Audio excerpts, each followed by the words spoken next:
Hi everyone. Today we're going to walk you through the process of deleting your AWeber account.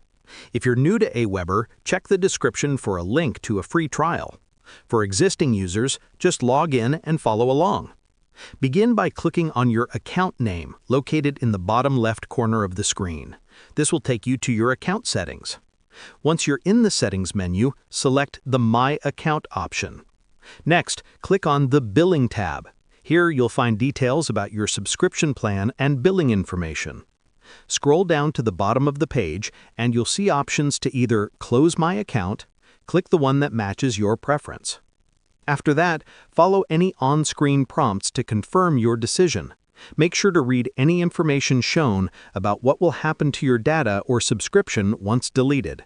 When you complete these steps, your account will be scheduled for cancellation or deletion based on your selection. And that's it. Your AWeber account is now deleted. Thanks for watching.